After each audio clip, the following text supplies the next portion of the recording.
ByeBye Plastic is dedicated to eliminating single-use plastics in the music industry by 2025. We bring together music industry voices to enact sustainability, empowering DJs, clubs, festivals, and promoters to make the right, permanent, plastic-free choices. For you, for us, for today, and for tomorrow.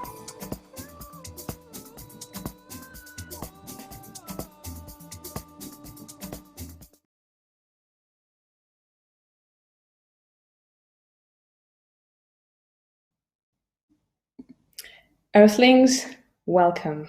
Such an honor to have you here today, and such an honor to be opening this wonderful magic box that will be unrolling for the next 3 days. Welcome aboard the ABRACADABRA Virtual Festival, a unique gathering of magic, wellness, self-love program, as well as sustainability created for you all. I want to extend a round of thank you to all the amazing team that has been tirelessly working to bring you this compelling program. We're overjoyed to be part of this chapter and to have been given the opportunity to open this festival with some serious folks committed to bring the plastic-free practices to the front stage for today and for tomorrow. My name is Camille. I'm the co-founder of ByeBye Plastics with Blondish herself, a foundation set to eliminate and to remove single-use plastics from the music industry by 2025. And today, as well as tomorrow, as part of the celebration of World Ocean Month, we've worked to bring you a very special solution and future-oriented program. Also remember that you're welcome to ask questions anytime during this program. Just type them in the Twitch chat. They're here. We're here for you. This is also your program. We're here to evolve together, brainstorm, share knowledge and ideas. So please go ahead. Don't forget to follow us, like, and spread the plastic-free party spirit with you, and donate if you can. Now, let's jump right into it and start with the first panel, Blue Gold Economics Towards the Last Water Bottle. I'm going to welcome our panelists for today. We have Marta. Hi, Marta. And we have Eric and Erica.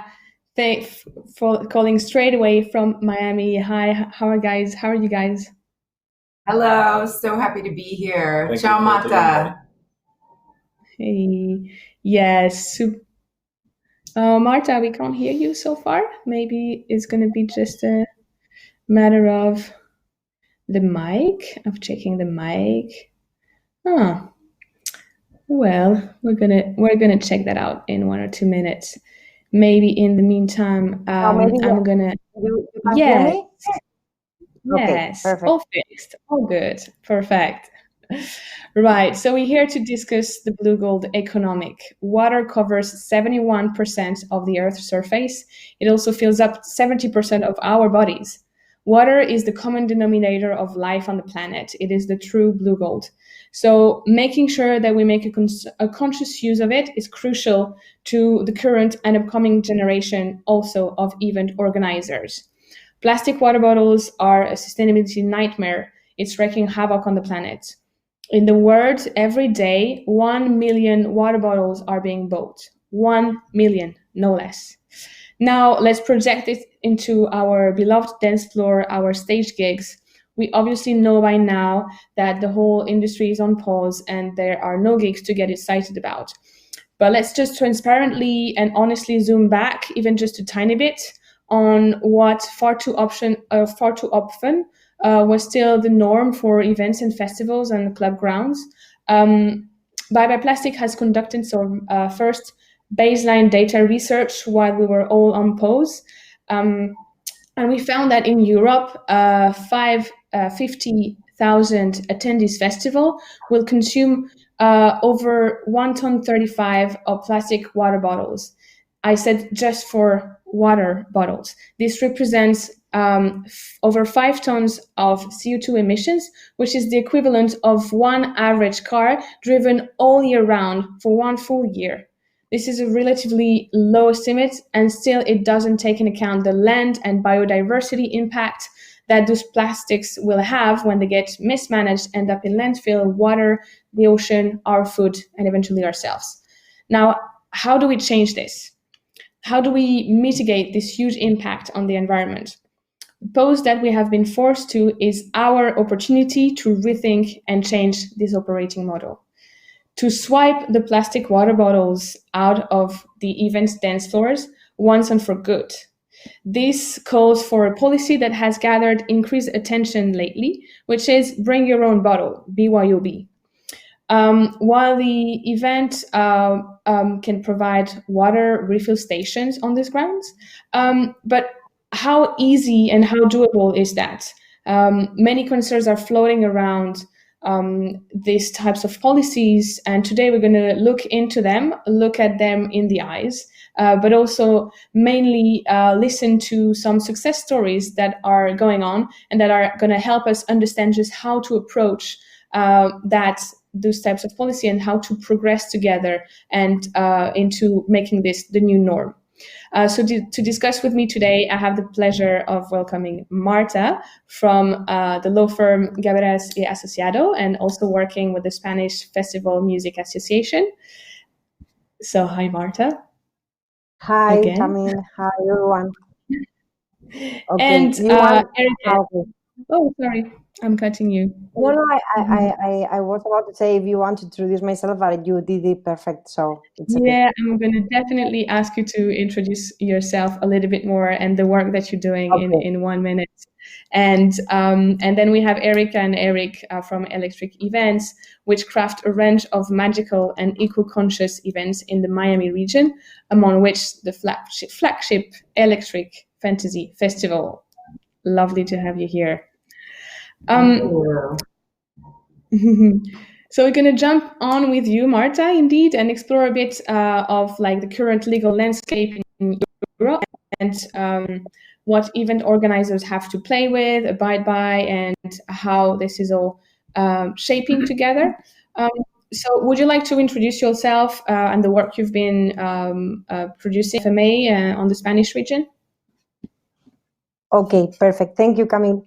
I'm Marta, and I'm working currently in a law firm called ByeBye. I'm the sustainability and climate change manager at this law firm, but we are working also with the Spanish Music Festivals Association, and we are working closely with all the festivals to adapt their management to the 2030 agenda. So inside this strategy plan that we are implementing, we are working in detail in the plastic reduction. So talking about, for example, the water bottles in the festivals, you can face different problems. For example, you have the consumer size that is in a Spanish festival in summer. You cannot it's necessary to have water for the audience because you reach really high temperatures in summer. So it's you can have a health problem inside the festival if you don't have water available. So the problem is that not all the festivals have a water source point installed inside the festival. So here they have few options to, for example, they can hire huge trucks to bring the water inside the festival, and then they will be allowed to they can allow the audience to bring their own bottle to refill it with the water inside these trucks, for example, but sometimes it's a problem of cost. For example, the first thing is that the music festival don't want to install water source or hire trucks because for them it can be an extra cost that they were not counting with it. The music festivals, we need to take into account that they have they don't have huge benefit margins, so they need to play really good with their budget. So here in Spain, like we are working with the festivals to reduce the plastic. And for example, a really good idea is to bring their own bottle, like to let the audience to bring their own bottle. But for example, you can also like face a problem with the municipality. Sometimes the municipality doesn't allow the festivals to like allow their audience to bring their metal or glass, for example, inside the festival. It's not included in common legislation at a national level, but sometimes, as it happens with sports, for example, they don't allow people to bring their own bottle, and if they allow to bring it, they forbid the cap of the bottle. So it makes no sense to bring your own reusable bottle without the cap, because of course, like if you buy a reusable bottle, it's because it will last like at least I don't know 2 years. So if you go to a festival with it and they tell you to take out the cap, it makes no sense. So and then also, for example, here in Spain, I don't know, like you have the Rototom Music Sans Plus, the music festival. It's a really famous reggae festival here in Spain, and they are allowing the audience to bring their own bottle. But it's the only festival, as far as I know, inside the Spanish Music Association, that are allowing their audience to bring their own bottle. Like they are not more, and it's that sometimes is also related to the audience awareness, the kind of public that you have. For example, in Rototom, the kind of public that they have is a public main, like most of the public is like concerned about climate change, is concerned about the environment, about social problems, but it's not that the audience of the other festivals are not concerned about it, but concretely in the Rototom, there is another kind of festival, but it's the only one. Okay. And how many festivals are part of the Spanish Music Festival Association, to get an idea? Currently, there are like 60 festivals, but here in Spain, like for example, we have about like more or less 900 festivals per year. But in the Spanish Music Association, we have like the most important festival. Like it's not like in number, it's not a high percentage, but if you take the audience of these festivals, is they represent most of the audience in festivals in Spain. Okay, understood. So you touched a little bit on this already, on the background of what Spanish and further European event organizers may or may not encounter when they try to set up a bring your own policy for their events. Are there any requirements for them to follow on the European level or national level or not? Yeah, I think that is mainly in a national level. Here in Spain, for example, if you are going to organize a festival, you need to comply with the national legislation. So that is most of the national legislation came first from a European legislation, but you need to comply with at a national level. And the thing is that here in Spain we have a problem with the public events and cultural events legislation that is not including, like, for example, things relating to environment, things related to diversity, things like really important things that we consider, for example, that are necessary to include in a cultural or public events legislation that are not included. So in that legislation, you will not find anything about this. Then, as I mentioned, what you have is, like, for example, when you go to a municipality, they can implement some requirements to the events organizing in their region. And here is when they say, okay, if it's going to be a huge event like football, so like, because another problem is like they are comparing festivals, for example, with a football match, imagine. And it's like, motor race. Like, of course, like there are events, but the cultural identity is not present in the other. So I think that you need to treat each event in a different way, because like when it comes to culture, like it needs to treat in a different way.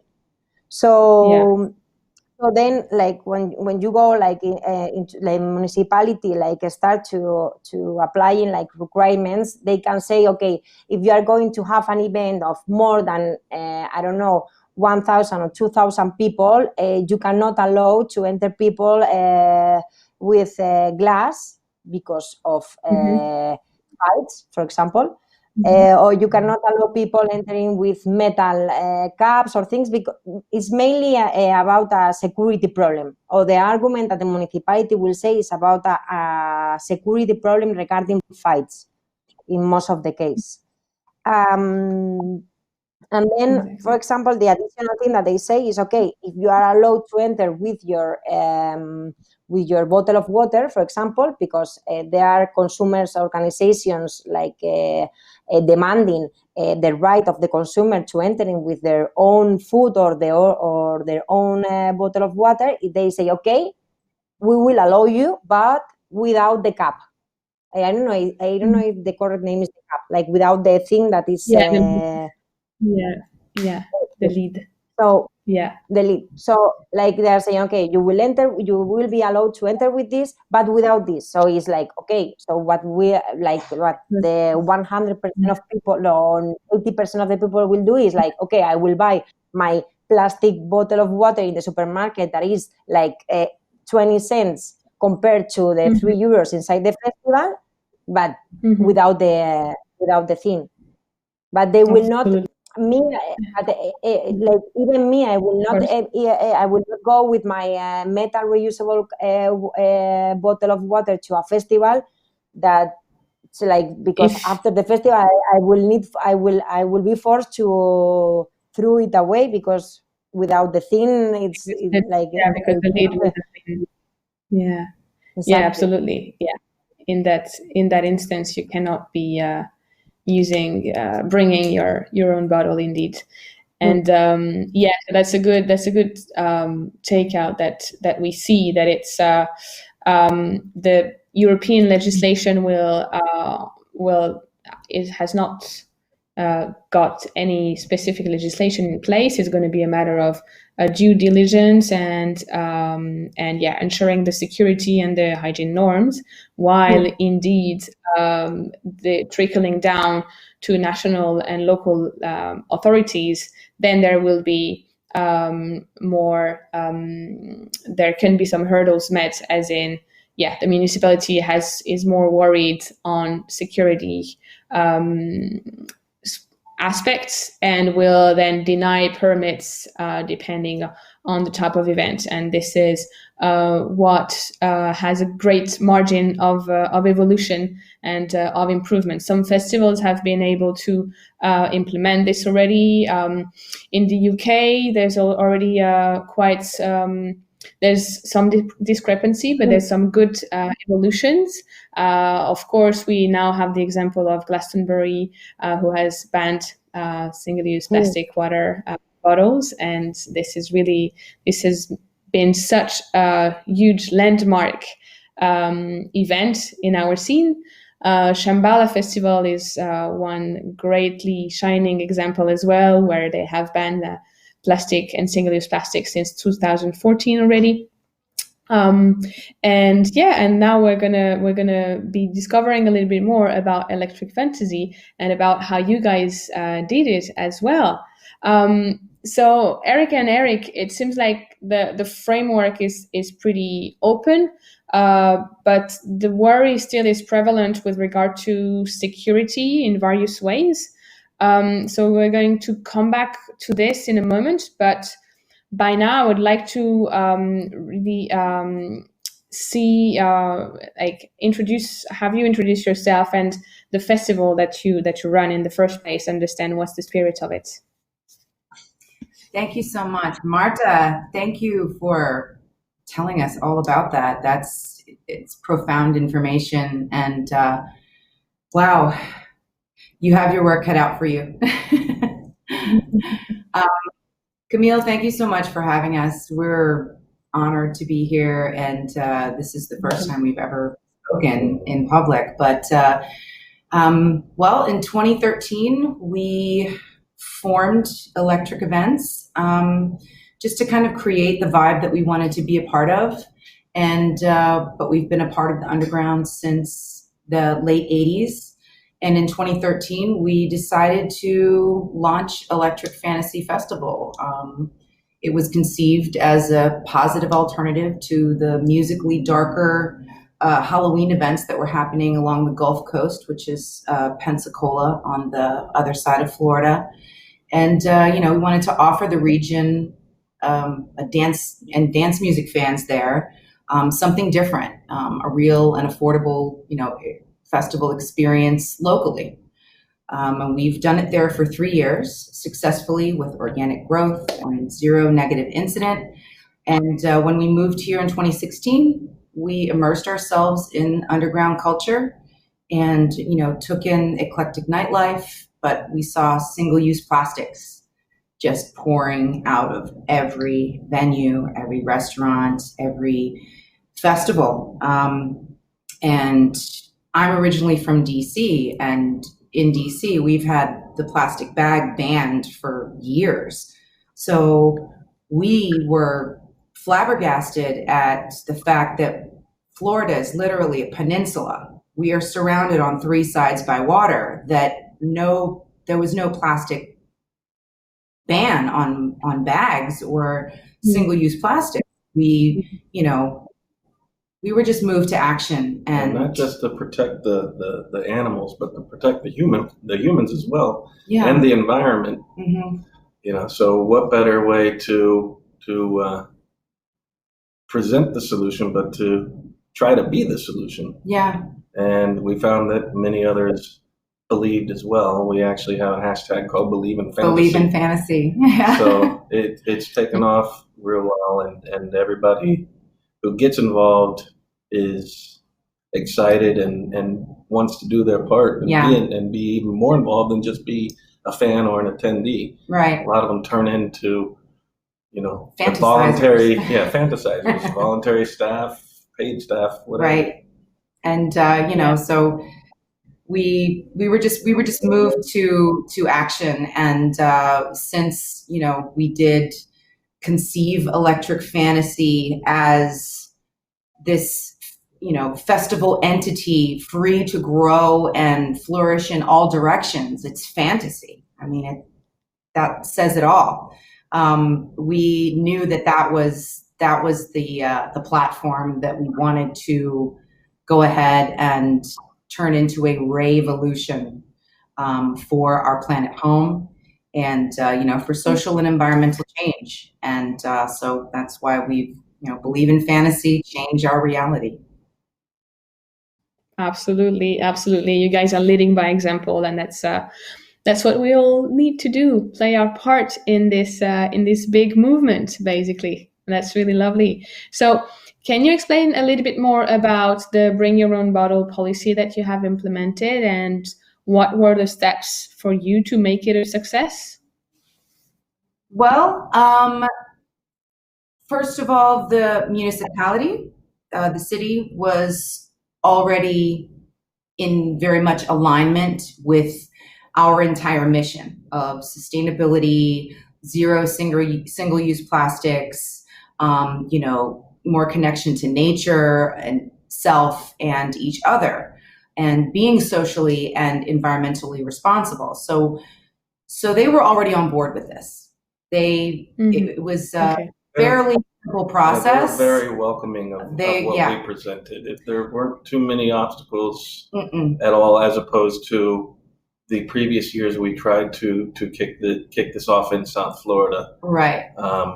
So municipality that we chose was already in alignment, and very happy to hear from us. Yeah. So once the city recognized and understood that we were #planet over profit, and were in alignment with a lot of their own, city goals for sustainability and green building, green infrastructure. Once they knew that we weren't coming in, greenwashing, that we weren't coming in and saying, hey, we just want to throw a really awesome festival and make a lot of money, and we're not going to get back to you, we're just going to roll out. Once they saw that we were really about the mission, that we were in alignment with them, they greenlit everything. As far as things stand now, it's, we're living in COVID times. So we're looking to implement some additional procedures as far as implementing some restaurant food and safety regulations, so that people have a means to sanitize. Right. If we need to serve, we can sanitize. Yeah. As far as water filling stations, that's not a big deal. The municipality is very keen on providing that. Yeah, we're in talks with them and a few of our partners, and possibly bringing in other partners to, as we move forward, to include, establishing bottle and canteen sanitizing stations at the entrance of Electric Fantasy, as well as throughout the grounds, especially at the bars, and other ideas are also, being talked about. But we're kind of in a limbo status right now with the pandemic situation. Especially with Florida starting to shut down again. Florida's starting to shut down what they just opened up a few weeks ago. And so we're kind of at that stage right now. Yeah, absolutely. I guess, I don't guess, we will all have to create the reality and those new rules. The rule and the practice will be having to do this all together. And so that's really great to see that the municipality is with you and is in talks with you to find those new rules and solutions. And that's very positive to hear that they are understanding that a way to provide more hygiene and safety is not by going back to single-use items and single-use plastic, because that is really something that is key to our future and to the future of this industry. This is something that we will have to really create, work together on, and create a new narrative about this, because indeed return to single use is no way to preserve security and to be more hygienic at all. As long as you have strong reusable policies and have the good operations, you can provide much more safety and much more hygiene than on single-use policies, where you will have to actually circulate the waste around. You will have so much more lingering around in your grounds. So very here that the municipality has understood that on your side and is on your side with this. Very glad to hear that the water refill stations are also really understood and considered as it can very easily be made extremely hygienic. Anyone watching over here and wondering which are the best recommendations, if there's good companies that are watching, that are implementing the space, ByeBye Plastic is here to help you and guide you along those steps as well, if needed. As you said, guys, of course, it will be, we'll have to take it step by step in these COVID times. I'm very glad that we have this conversation together. to really shape this new narrative. I want to turn to Marta for a second and see if you've heard already or seen any movement. Oh, hey, our first donator, so cool. Thank you, Serge. Popov, Serge Popov. Hey, I love the gift. So cool. What did I? Yes. Did you see any movement, Marta, already around new COVID hygiene measures that were kind of jeopardizing and going back to single-use plastics? Yes.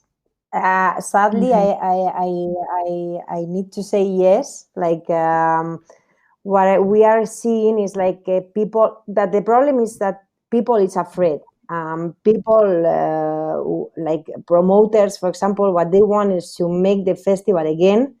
This year they will not be able to open their festival. So the thing is that what they are like hearing from the public administration is that you need to use mask. You will use like I don't know, like single-use plastic cups. You will need to use a lot of things. That are the thing is that the message that they are receiving is the wrong message, and the thing is that they are completely afraid now.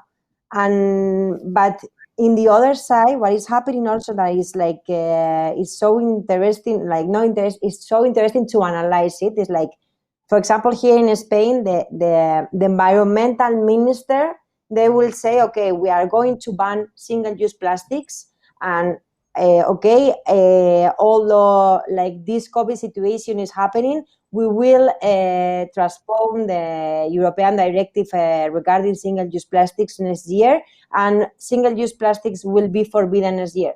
But the health minister is saying like you need to use all these things like to like complete with the hygiene measures. So like you can feel like completely different messages in the air, and what is real happening is that the music festivals, they don't know exactly what is the correct way to follow, because they need to have like incentives. They need to have a message from the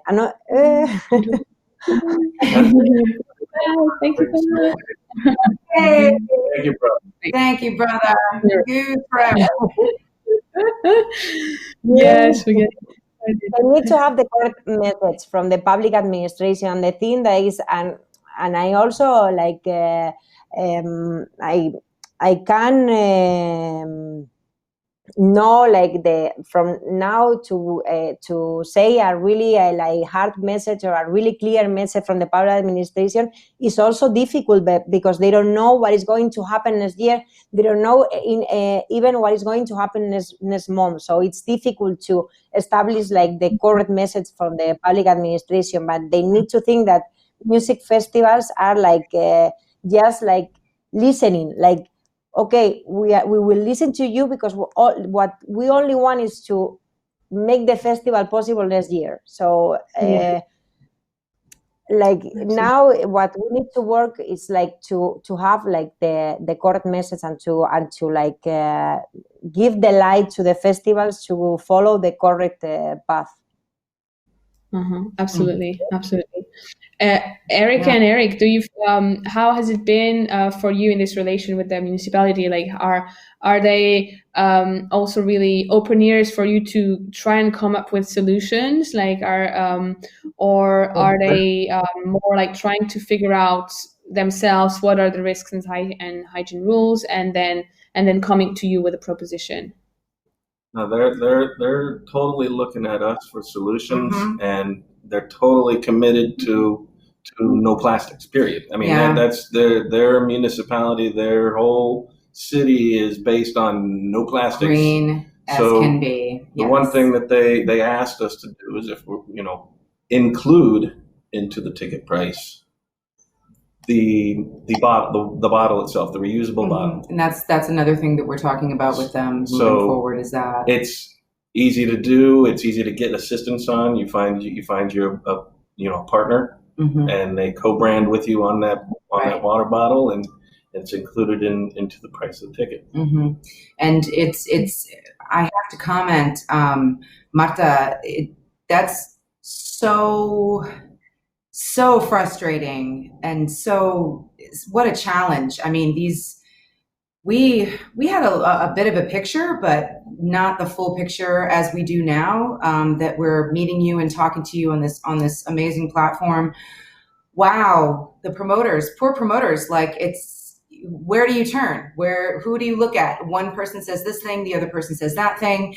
And we're of the mindset here in America that, like I said, we create the vibe we want to be a part of. We said, okay, nobody's doing this. Well, we're going to do it ourselves, which comes with its own struggles. When you think outside the box, when you try to do something different, you're not going to have a lot of fans. You're going to ruffle a lot of feathers. You're going to make some enemies because, of various reasons. But our hearts go out to, the industry in España, and it's, wow.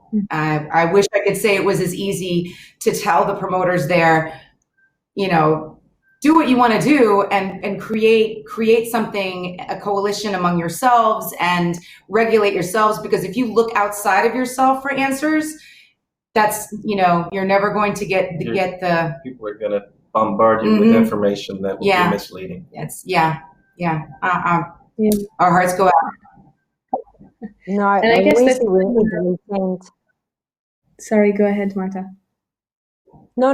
I just saying, like, answering, like, I wish, like, the work of the festivals will show, like, a really good result next year. But the thing is that it's difficult. It's not that easy when the public administration is not giving enough incentives to make this possible inside the festivals, because it's also about money. It's also about, like, changing all the management system. It's about a lot of things, and I think that, for example, here in Spain, what we are saying is, like, okay, the public subventions that the minister are giving to the culture needs to include social or environmental aspects to give the money. Like 100%. This for us, it must be mandatory, but it's so difficult as well as including, like, now, for example, they are including gender criteria. So the same you need to include, like, and they are improving, but the thing is that there are, like, you need to work more on it.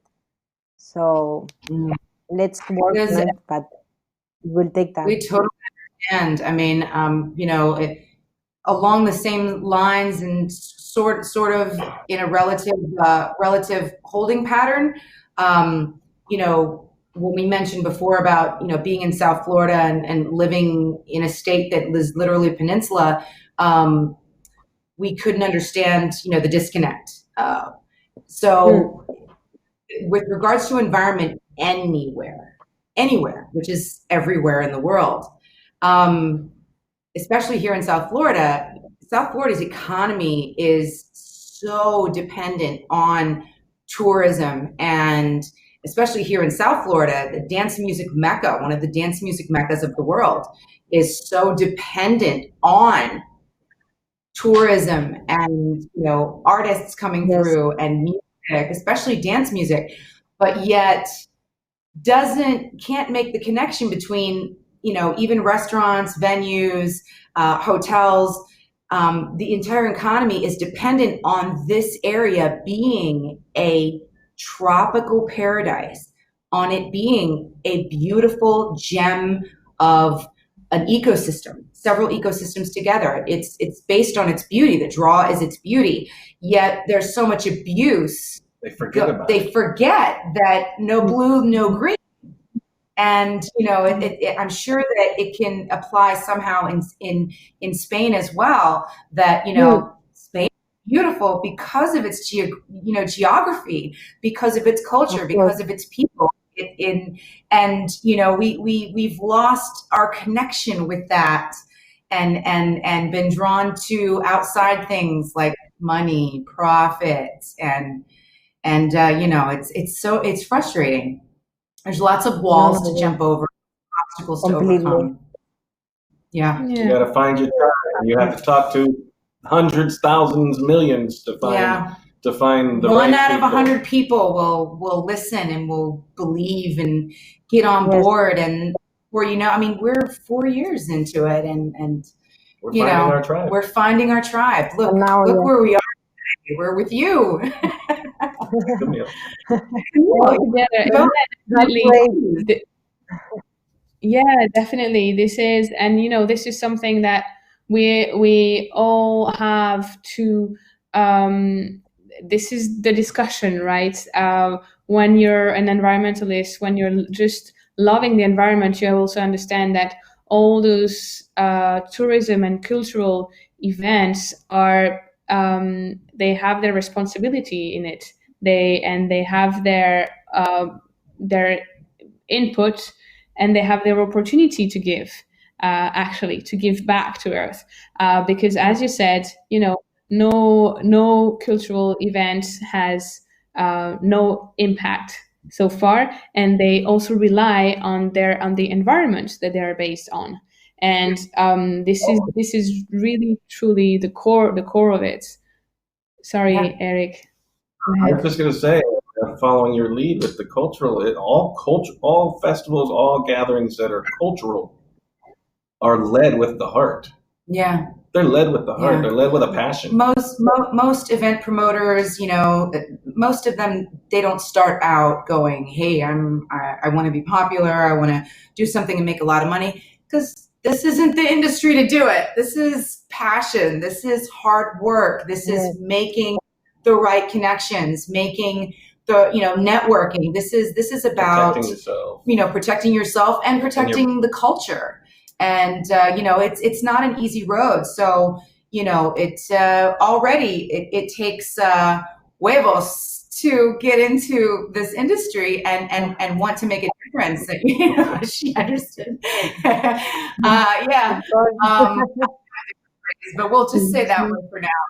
But so it takes soul and heart to enter this industry and to be a part of this culture and to carry the torch properly and to really make a difference. And I think that there are many people out there, whether they're in the culture deeply or they just listen to electronic dance music a little bit, or they just love nature. They're connected to our planet, that will heed the call, that will see that this is the trajectory. This is where we need to go, and hopefully, support what we're doing from the underground up.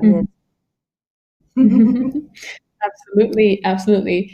And there's one interesting point that we've been hovering around already through this conversation is, and that's also something that I was looking to bring in this discussion through having you, Marta, and you, Eric and Erica, is this the comparison a little bit between the US and European frameworks. And I think this is a very, very interesting element to compare the two continents on, because we see that the approaches are very different, and we see that here there's probably something to maybe learn from the US in terms of the versatility, the way of implementing the proof of concept, just like trying it out, having a bit more freedom to experiment without neglecting actual rules and legislations, obviously, but being able to prove the concept and to prove that there are no security incidents that come after implementing a bring your own model or things like this. Do you want to tell a little bit more about how you had to bring these discussions and negotiations around the security, Erica and Eric, around how do you manage the crowds with certain items. How did this go for you?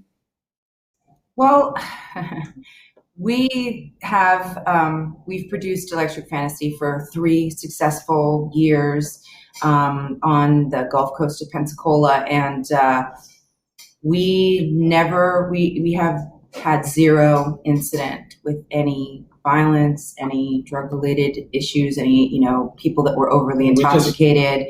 We created this vibe within our culture that was just positive, and so we didn't attract. Yeah, we had. To answer your question directly, we had to, like you said, convince. The proof is in the pudding. We had to sit down with the leaders of the municipality and lead them down, the path of if we do this, this will happen. If we do that, that'll happen. If we don't do this, this will happen.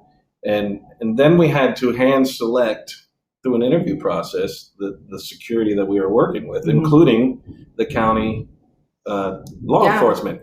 We had to find the right. The Island Authority in Pensacola. No, true. I know what you mean. The Island Authority in Pensacola, as part of doing something on the island for those 3 years, even our first year out, they said, okay, well, law enforcement has to be involved. And they were there. But for 3 years, by the 3rd year, they were like, we love you. We love that you're here.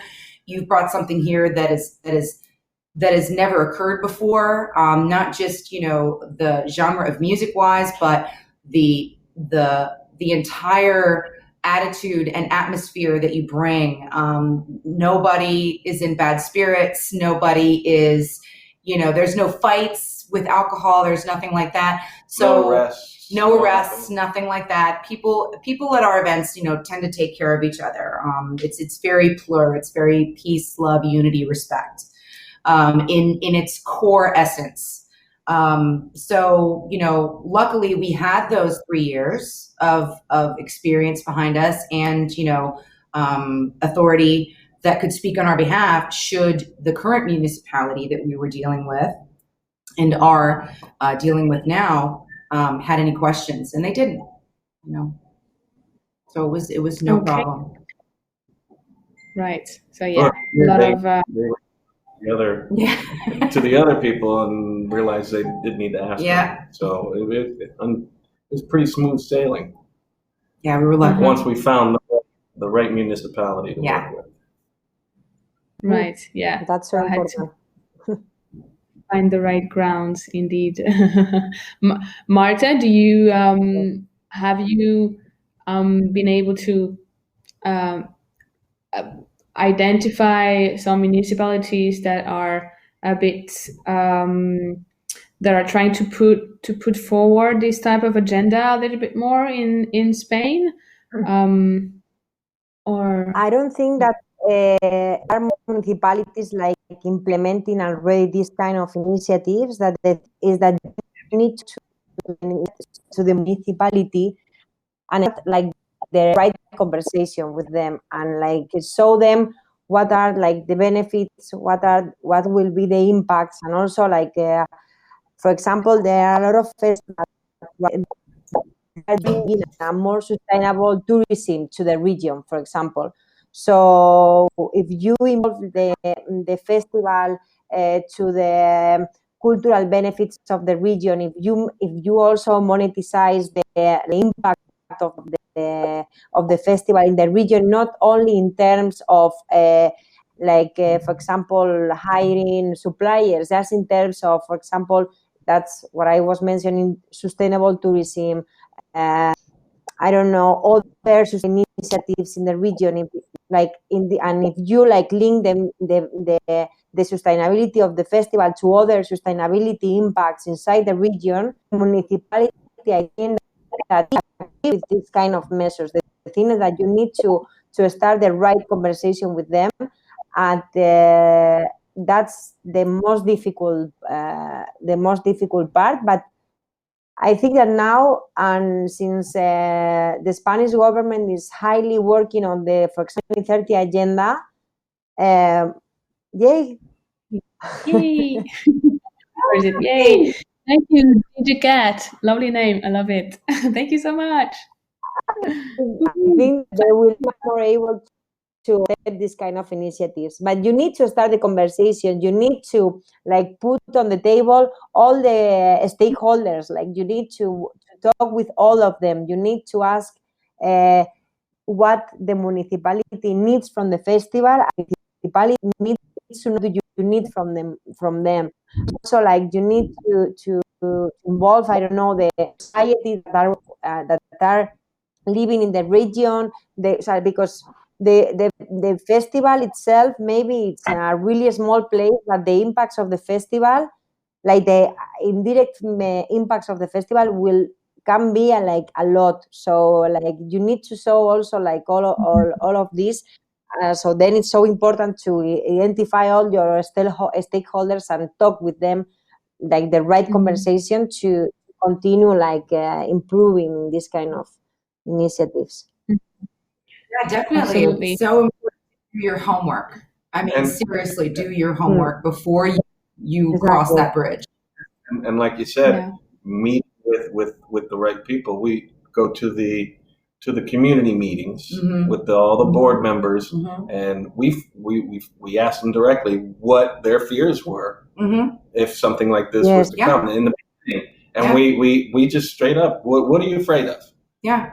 And we'll handle it. And we took their fears and we addressed them. We went back to other meetings with answers to their fears, and it was, like I said, it was very give and take and overcome and success. Yeah, I mean, it was work, but we can only speak for ourselves, but we definitely have age working for us. We have experience working for us. And the fact that, when we walk into a room with the people that we want to get on board, that we want to convince, hey, we're not here to destroy your area, your park or your venue, make money and leave. When it comes to that, we've been blessed with, the fact that we're a little bit older. And I think that they see that, we're parents and, and they respect that. They know that we have tenure. Yeah, we have tenure. We're not new at the game. We're not new at the game. So that helps too. Yeah. Okay. It helps as well. Good. One good tip to take out of this as well. Absolutely. And yeah, one element. I will age. Yeah. One element that is very interesting in that as well, and that Marta touched upon is also making. So Eric and Erica, you talked about. Really understand what are the fears. Open the conversation to identify it clearly. Show presence and show understanding and show willingness to resolve those hurdles and those fears. And also in terms of sustainability and impact, very important and valuable to show what is the impact. So show what would be the impact of one policy against another. And when we're talking about plastic water bottles, just bringing on the fact that it takes 3 times more water to produce a water bottle than the actual water that is going to be contained in it.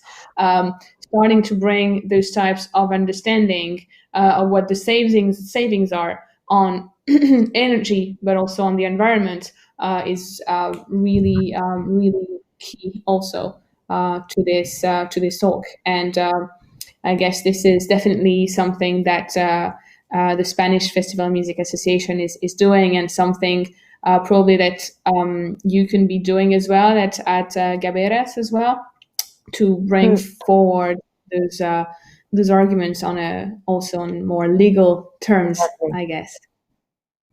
Yes. Exactly. No. Yes. Like the thing is that you also need to. It's so important to know like the what each person or what each promoter, what each stakeholder needs. Because, for example, maybe it's not that easy to tell a festival, okay, you need to ban all the water bottles. So maybe, like, for example, as we mentioned, like in previous talks, Camille, like with you, like, for example, there are now a trend using, for example, bioplastics. And it's now I'm sustainable now. But the thing is that maybe you are not that sustainable if you are not treating them in a correct way. So maybe it's better to use a single-use plastic and recycle them in the yellow bin than use a bioplastic at not knowing how to treat it. So the things that you need to understand, like each festival, you need to understand what are like their barriers, what are like, it's not that easy, all of like, I wish it's easy, like, and you can make one solution for all of them. But each festival is different. Each festival, also is so important how concerned is the audience. Each festival has like different audience, and it's difficult. But the thing is that the good thing I feel is that all of them, or most of them, like are concerned and want to like continue like improving and becoming like more sustainable. Maybe like in a different way, but all of them are agree that they want to be more sustainable. Absolutely, so absolutely. Yeah. You really highlighted the right thing, and the whole reason why ByeBye Plastic started in the first place. Actually, there is no one-size-fits-all solution.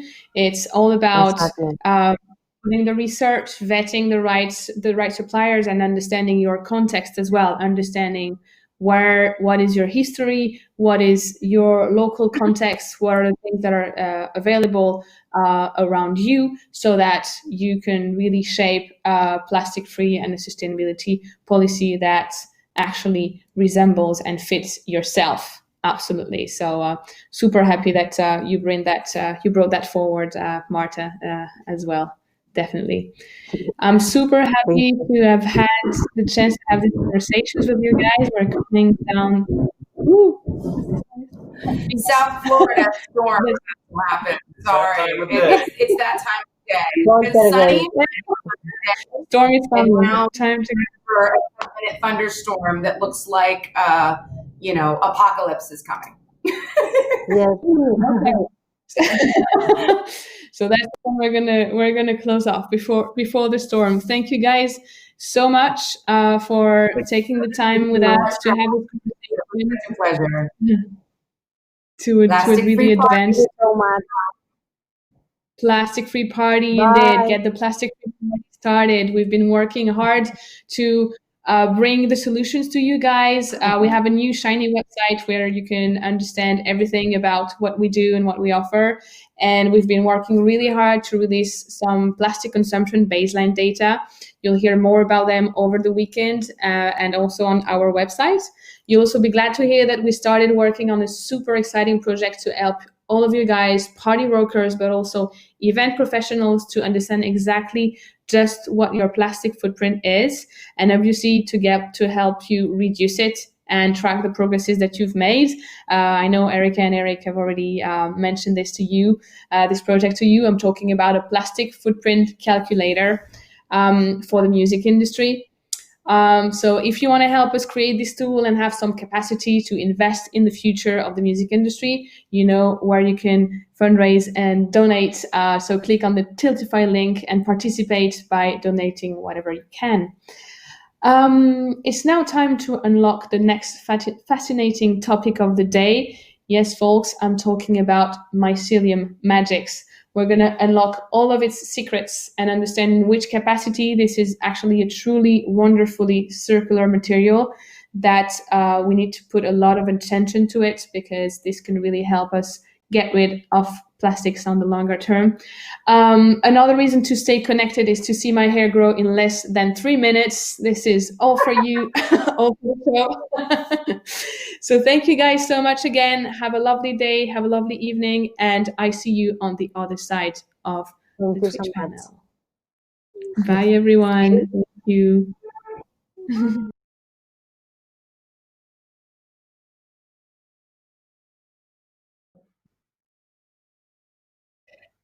Hi guys, welcome back.